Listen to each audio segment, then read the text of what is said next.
Got to get the candle going. It is November, so I'm jumping straight into Christmas already. That's how I roll. We got Tree Farm. Smell good.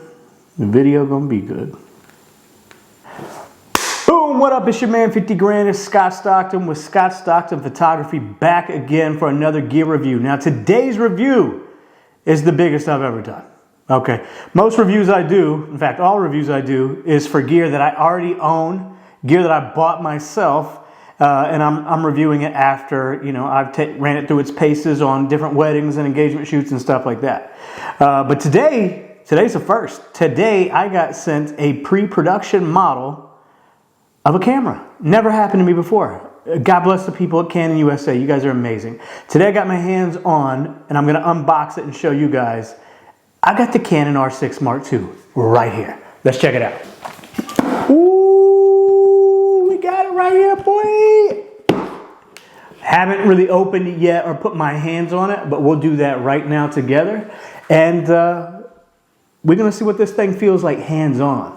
I want to see the ergonomics. I want to check the buttons and everything like that. And then we're going to dive into the sensor. We're talking about frames per second, shutter speeds, all that jazz. Let's get into it.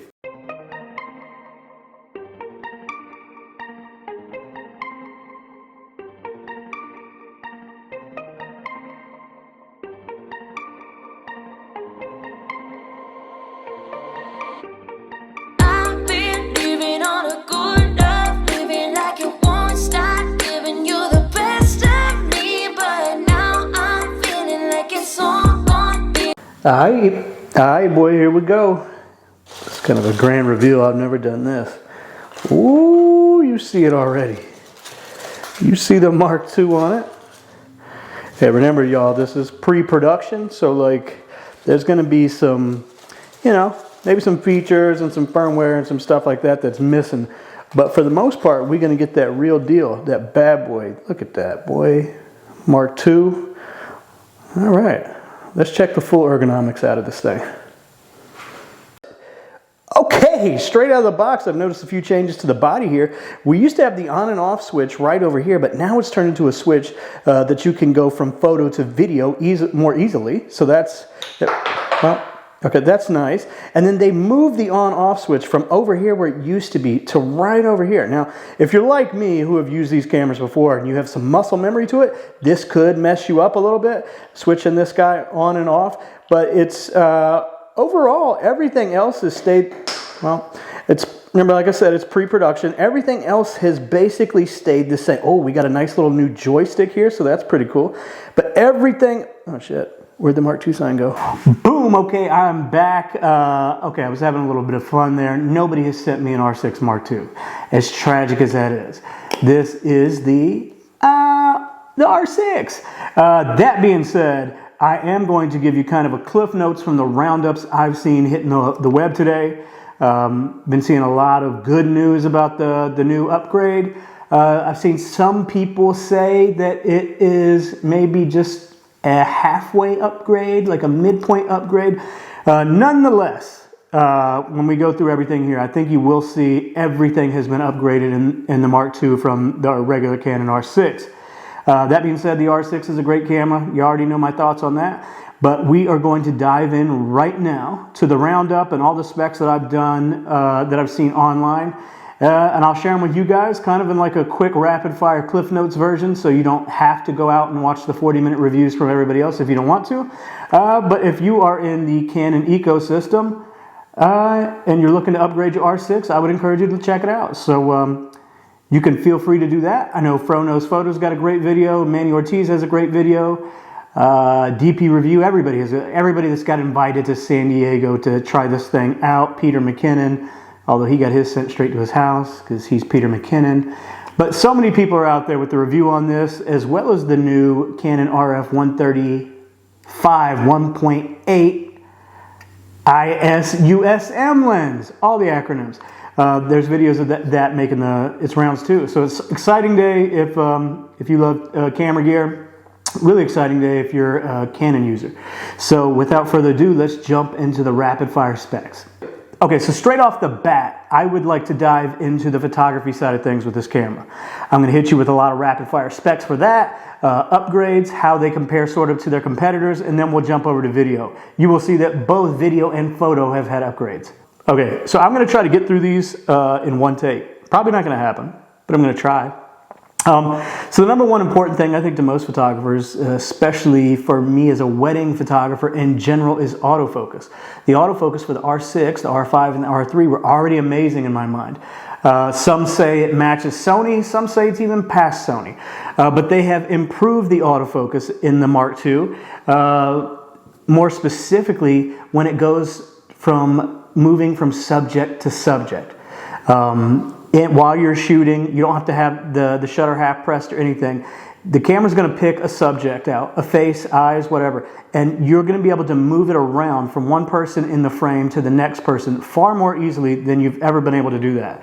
I know with Sony that this is still currently something you can't do, just standard. You can map, from what I understand, a button on a Sony body, and this is even with the A7 R5 update. You can map a button that gives you the option to then switch around, but from subject to subject. But then again, that's two buttons, that's two movements you kind of have to do before you can start switching things around. With the R6 Mark II, you just get to move. And why that's beneficial is, coming from my standpoint, if you are a wedding photographer and you're in a getting ready to room and there's tons of heads in the frame, girls getting hair done, makeup done, tons of different people, you know, the autofocus is going to start picking out faces. It's going to start picking out eyeballs. And to be able to quickly move from head to head really quick, it's amazing. It makes things so much easier than having to go back in and screw around with focus points and things like that. Same thing with the reception, same thing with ceremonies, anything like that. When you're not doing a portrait with one or two people, this is going to turn out beneficial. Some major bonus for wedding photographers here. Staying on the topic of subject tracking, they've added some new subjects to track inside the camera. I know that the A7R5, and I just keep bringing up Sony because they are, in my mind, Canon's major competitors. Nikon users are going to hate this, I don't consider them to be major competitors anymore. They're mirrorless cameras in my mind, and I used to shoot mirrorless Nikon. The autofocus just can't touch Canon or Sony, so I'm just not including them in that mix. But they've added more subjects, so you get things like different new types of animals. It could be horses. You get different, objects like trains. You can do planes. They've added it to where you can even pre-program what eye the camera should go to first when you're shooting, whether that be the left eye or the right eye.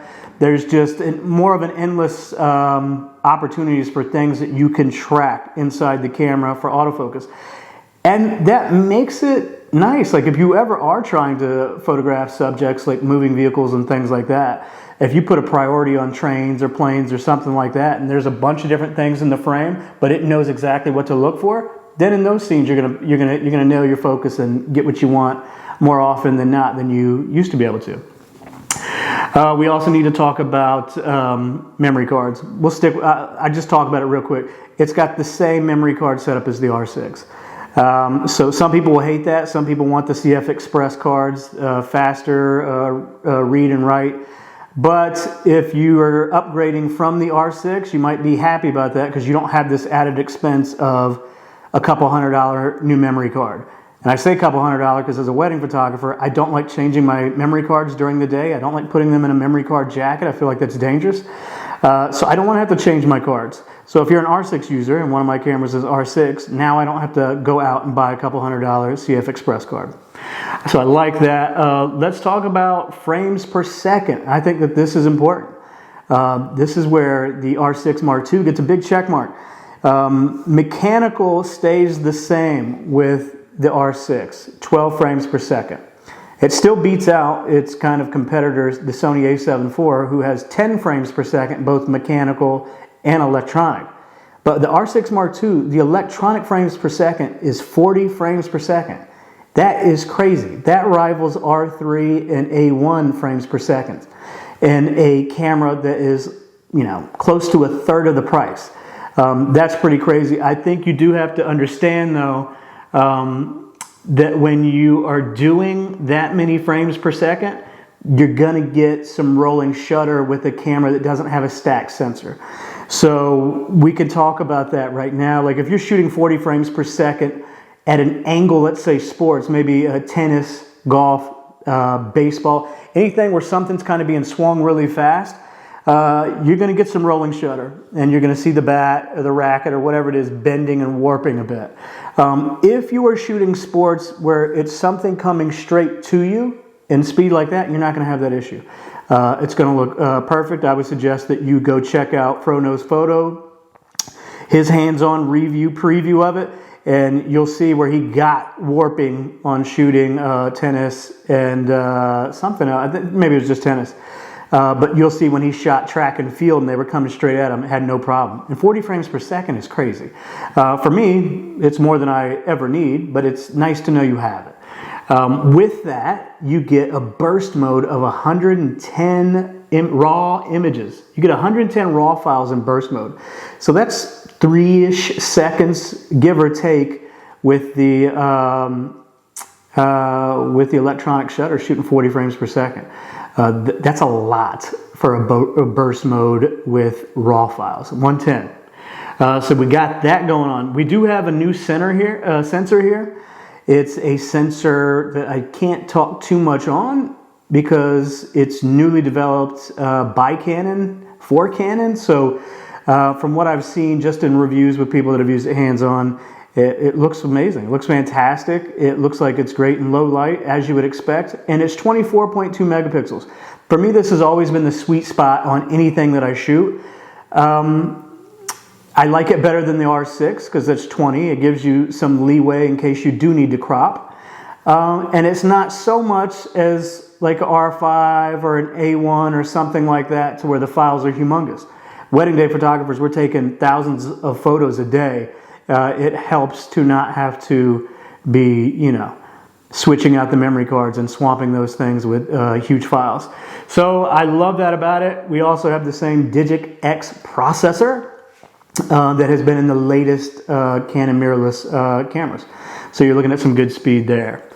Like I told you earlier, kind of with the ergonomics, they have added a switch up top where the on-off used to be. This might be a problem with people that have muscle memory. That allows you to go from photo to video more easily, and then the on-off switch has been moved over here. Everything else has stayed the same. Everybody else has said that the body feels exactly the same. EVF, the LCD, all that stuff feels the same. They did add a new joystick. From some people I hear it feels the same. Some people say they like it better. Whatever. I just like that they're still actively trying to make things better. Somebody wanted a more tacky joystick, and that's what we're getting here. Now, from what I have heard also is that the battery life for the Mark II is better than the R6. Manny Ortiz, who I really respect, and I've watched a ton of his videos over the years, he's kind of a no-nonsense review person as well. He shoots Sony, but he's not afraid to tell people when Canon or Nikon have edged out Sony in certain areas. And so I take his word anytime he gives it, and he says that the battery life for this thing lasted a lot better than it does for the R6, so there's a plus there. Okay, so I said rapid fire. That was probably a lot more long-winded than I needed to be, but now let's jump into video. There are video improvements as well. We can start with 4K 60, no crop. If you're into video, let me do it again. 4K 60, no crop, full sensor, as opposed to the R6 that had a crop to it. So I know a lot of people are going to love that. You also have an upgrade in the full HD mode. I mean, your standard HD video across most cameras is you can get up to 120 frames per second. This has been bumped up to 180 frames per second.